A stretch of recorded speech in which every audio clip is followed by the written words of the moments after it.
حضور کی محبت کا ایک تقاضا اور بھی ہے کہ ہمارا نا اپنے نبی سے ملنے کو بھی دل چاہے۔ میں آپ کو ایک بات عرض کروں، شاید میں سارا دن ہی وظیفے بتاتا ہوں، دکان نہیں چلتی تو وظیفہ بتا دیں، بچے ایک دوسرے سے لڑائی کرتے ہیں تو وظیفہ بتا دیں۔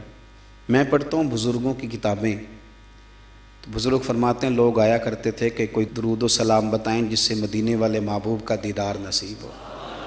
میں نے کہا کہ اس طرح کا بھی کوئی محب ہے جس کا محبوب سے ملنے کو دل نہ چاہے، جس کی خواہش پیدا نہ ہو، جس کے اندر تڑپ نہ ہو، ذوق نہ ہو۔ آہستہ آہستہ وہ جو ہمارے سوتے خشک ہوئے ان کے اندر یہ دراڑ آئی کہ وہ جو خاص ذوق تھا، آپ پڑھیے نا قرآن مجید، حضرت ثوبان بن مالک رضی اللہ تعالیٰ عنہ حضور کی بارگاہ میں حاضر ہوئے تھے اور رو پڑے اور بڑا ہی روئے۔ تو حضور نے فرمایا کیوں روتے ہو؟ تو عرض کرنے لگے یا رسول اللہ جب دل نہیں لگتا تو میں زیارت کرنے آ جاتا ہوں۔ تو حضور نے فرمایا تو روتا کیوں ہے؟ عرض کی سونیا مجبوری یہ ہے کہ آج تو دیدار کر لیتا ہوں، اور صبح قیامت اللہ آپ کی برکت سے جنت دے گا بھی تو آپ تو اونچلے درجے میں ہوں گے نا نبیوں کے ساتھ، تو میں تو ہوں گا غریبوں کے محلے میں، غلاموں کے علاقے میں، حضور وہاں زیارت کیسے کروں گا؟ اور اگر جنت میں زیارت نہ ہوئی تو دل کیسے لگے گا؟ حضور پریشان ہوں۔ آپ اس صحابی کی کیفیت دیکھیے اور اس صحابی کے الفاظ دیکھیے جنہوں نے اپنے آنسوؤں میں لپیٹ کے نبی پاک کی بارگاہ میں پیش کیے۔ اللہ کے محبوب نے گردن جھکائی تو حضرت جبریل آیتیں لے کے آ گئے، کہا محبوب ان سے کہیں روئے نہ، گویا روئے نہ، جو اللہ اور اس کے رسول کی اطاعت کرے گا نا وہ محروم نہیں رکھا جائے گا۔ فَأُولَٰئِکَ مَعَ الَّذِينَ أَنْعَمَ اللَّهُ عَلَيْهِم مِّنَ النَّبِيِّينَ وَالصِّدِّيقِينَ وَالشُّهَدَاءِ وَالصَّالِحِينَ۔ فرمایا جو آپ کی اطاعت کریں گے نا انہیں نبیوں کے ساتھ رکھا جائے گا، انہیں شہداء صالحین کے ساتھ رکھا جائے، صدیقین کے ساتھ رکھا جائے۔ میرے بھائی وہ خاص تڑپ جو لوگوں کے اندر حضور کی زیارت کی خاص تڑپ، نبی پاک صلی اللہ علیہ وسلم فرماتے ہیں جس نے مجھے خواب میں دیکھا اس نے مجھے ہی دیکھا۔ شیطان خواب میں بھی آ کے میری مثل ہونے کا دعویٰ نہیں کر سکتا۔ وہ جو ایک ذوق ہے حضور کی زیارت کا، ہمارے تو ایسے صوفیاء گزرے جو فرماتے ہیں ایک لمحے کے لیے اگر نبی پاک ہم سے جدا ہو جائیں تو ہم اپنے آپ کو مومن ہی تسلیم نہیں کرتے۔ لیکن اب ہمارے نوجوانوں میں اور ہمارے لوگوں میں جو خاص شوق ہوتا تھا، رات کو نا لوگ نہا کے سوتے تھے، خوشبو لگا کے سوتے تھے، اپنے بستر کو دیکھتے تھے صاف ہے، استغفار پڑھتے تھے، اور پھر وہ مدینہ شریف کی طرف منہ کر کے باوضو درود و سلام پڑھتے سوتے تھے۔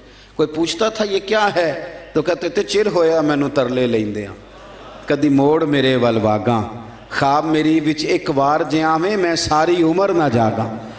نبی پاک صلی اللہ تعالیٰ علیہ وسلم کی غلاموں کا یہ شوق، یہ درد، یہ ذوق، یہ تقاضا کرتا ہے محبت کا کہ محبوب سے ملنے کو دل چاہے، شوق پیدا ہو۔ امام سخاوی نے لکھا ہے، حضرت مولا مرتضیٰ شیر خدا کرم اللہ تعالیٰ وجہ الکریم فرماتے ہیں جناب عمر فاروق کا زمانہ تھا، میرا بڑا دل کرتا تھا مجھے حضور کی زیارت ہو، میں درود پاک پڑھتا سو گیا، میرے نصیب دیکھو کہ میں خواب دیکھتا ہوں کہ اللہ کے محبوب نا فجر کی جماعت کرا رہے ہیں۔ فرماتے ہیں نبی پاک صلی اللہ علیہ وسلم نے جماعت کرائی اور غلاموں کی طرف رخ نور پھیرا۔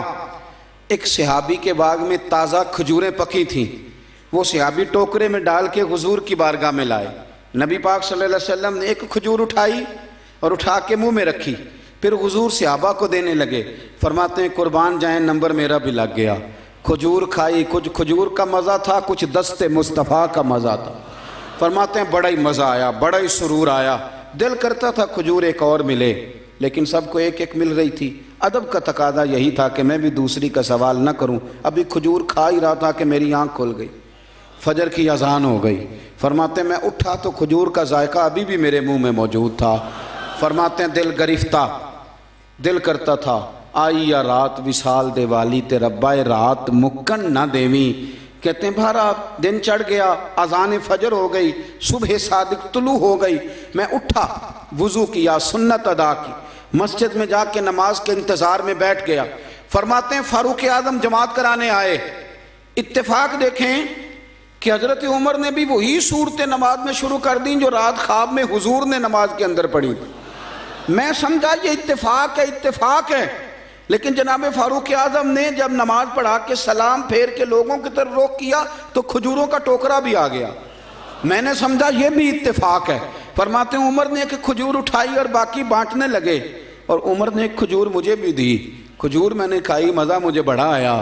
حضور صلی اللہ علیہ وسلم سے تو ادب کی وجہ سے نہیں مانگی تھی، عمر تو اپنا دوست تھا، اپنا یار تھا، مجھ سے ہر کام میں مشورہ لیتا تھا۔ کہتے میں نے فوراً کہا عمر ذرا ایک دینا، ایک کھجور اور دینا۔